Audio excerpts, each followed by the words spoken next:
To the top right of the map, we have in the red color our Terran player, and this is once again MVP SC. He just played so great in the last game. Was really impressed by his performance on Cloud Kingdom. Impressive play, and he was able to take the match, take the game. And now to the bottom left, we have once again his opponent. One really strong Zerg player in Korea right now. It is TSL Symbol, was not able to defeat SC here, and now we have the second game. So pretty interesting to see who's going to come out ahead of this. But a bit weird, I have to say. This is the game that I really looked forward to the most, and I hope that we are going to see a third match. I want to see an ace match between those two players. It's just really entertaining to see how well they play here. And SC, I don't know, he might feel a little bit more comfortable with the composition that he used last map, but especially on a map like Cloud Kingdom, I really think that the Broodlord composition is superior. I talked with Lenok about it. I talked with Lucky and other players, and they all kind of agree that while Broodlords, while Ultralisk is still something that he can use occasionally, Broodlords is just superior, and that was kind of what we saw again. The Ultralisk did not do enough damage for Symbol on the last map. And here comes the hatch once more, going for the hatch first play immediately, and well, let's see what's going to happen for his opponent, what's going to happen for SC here, what kind of opening is he going to use. No gas so far. Looks like we are going to see one barracks expand once again. And pool timing now for SC, not cutting too many corners, just delaying it a little bit, but not playing too greedy here. No gas for him either. He played a gasless build on the last map as well, and it worked out quite well for him. So basically not really a reason to change up strategies here, especially on a map like Atlantis spaceship, where the distances between the two bases is pretty huge. So you don't really need this early this early speed. Can delay it a little bit and just make sure that you rely on your economy a bit longer. So Symbol now with the second Overlord done, and not supply block for a second here. I really thought that he would be when I saw the Overlord producing. Going for the double queen immediately, still no gas, so he is relying on a similar strategy. While we have SC with basically the build that Hardy used on a dual side earlier. We have him with early expansion, starting right away with the double refinery. So a little bit of a similar play, and let's see if he's going to transition into the factory, or if we actually have him with a third command center, which is something that you can definitely pull off. We had SC going for a very economy-based build on the last map already, so let's see what's it going to be. We have enough minerals for another command center ready now, and well, double queen once again building. So SC is now getting the factory, while we have Symbol with the third and the fourth queen. Therefore, once again, having the energy for the creep spread, being able to defend against Hellions. Might actually just see him go for the Roach Warren once again. He really liked to use the Roach Warren in order to repel the Hellions of his opponent in the earlier stages of the last game. So SC against Symbol on map 2, already very similar to what we saw in the first game, at least in regards to the openings for both players. And now 27 against 44 supply in favor of Symbol. And, well, thanks to the fact that he already has 34 harvesters against 22, he has a pretty nice economy now. Getting an early macro hatch as well. Well, one of the Overlords is just biting the dust, so that's actually pretty cool. That is really awesome for SC. The main problem that Symbol has now is that he's playing completely blind. He doesn't have any scouting information. That Overlord was the one Overlord that was supposed to get into the main base.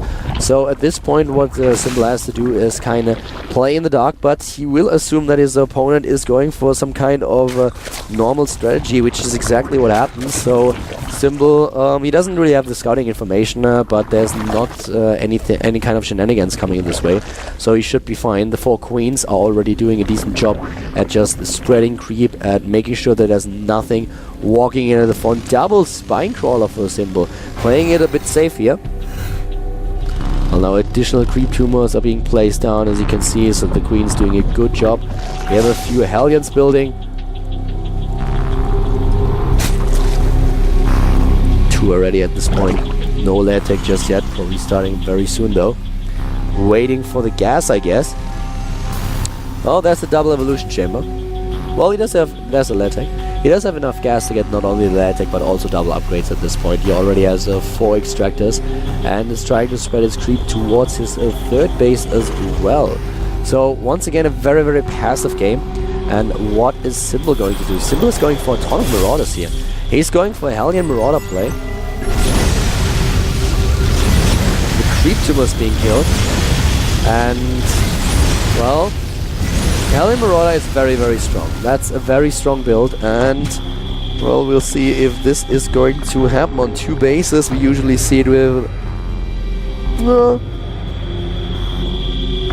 6 Marauders, but nope, he's waiting for another set. It's actually a strategy that Paul played quite often, especially when he was playing on the European server, when he was trying to go for some kind of more English strategies. We saw them very often with a double factory, a lot of Hellions, and then just the Marauders. And he would go with roughly 12 Hellions and 6 Marauders. But oh my god, SC!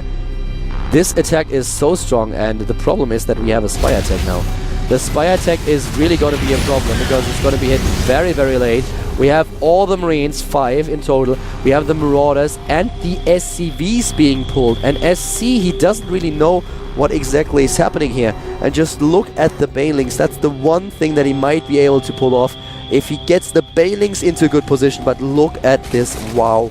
Oh my god, this is going to be so intense. And here we go, the first. Of course, he can't save these Spine Crawlers. He can't do anything about it. This attack is just brutal. It is really brutal. 16 Banelings, and he needs them. He needs the Banelings, and here come all these units, all these SCVs, the Marines, the Marauders, the Hellions, taking on everything that Symbol has. Will Symbol be able to defend? Where are the Banelings? The Banelings are getting into position. There they are, the Hellions trying to do some damage. Nice splits, and most of the Banelings detonate in Marauders. And Symbol is losing a ton here. How many Harvesters did he kill though? 21, but the follow-up with the Marauders is getting in here. The Baneling Nest is done. Another set of Queens is dying. The Hellions trying to do some damage, and wow. This attack is defended against, but what's the current score? 19 SCVs against 37 drones at this point. And how many Queens do we still have left? 1 Queen is still left. Does he have? He has the lava. 16 lava in total. He can just drone up now. He can decide on what to do, and he's getting Mutalisk. He's getting Mutalisk, something that his opponent did not scout just yet. The Zerglings won't be able to do too much damage as there are still Hellions. He's getting Mutalisks right now, and he should also just make sure that he is getting at least a few drones. This is gonna be so... This is such a crazy game. We have a massive attack, a massive all-in by SC, and these Mutalisks, they are just now going to town, and there is nothing. Now the engineering base halfway done, but will SC be able to get the missile turrets up in time?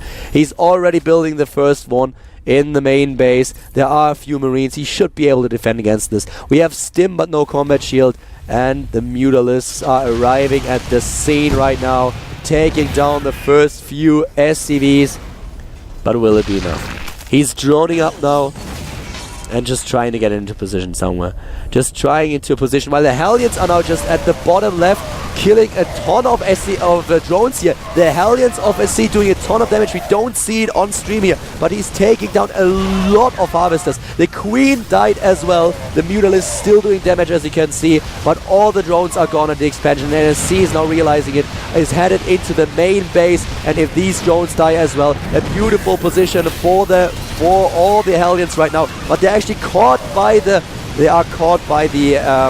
Zerglings finally and being killed. But he lost a lot of Harvesters nonetheless, but so does SC here. The Mutalisks don't face any anti-air whatsoever. There are no Marines right now. He's building 3 at a time, but the Mutalisks are in a beautiful position. Harvesters killed 30 against 31, so SC did a really good job at the natural of his opponent. And now Symbol is actually behind in Harvesters. He's at 22 to 25, and the mules obviously help him as well. But the missing anti-air is the one thing that is the biggest problem now for SC at this point in time. Bailings are being morphed right now, and even though SC is so far ahead in economy, if he's able to bounce back, this would be quite a miracle, because those Bailings are doing a lot of damage. There they are, and the Mutalisks are still on top of the production buildings. The SCVs are dying at the natural. Symbol is going to take this as more and more missile turrets die. The range of the Mutalisk gets bigger and bigger. He can take down more units, and even now the expansion is going to die. GG by SC, and Symbol tying the series after defending against this massive all-in from SC. And we get our wish, we get the ace match.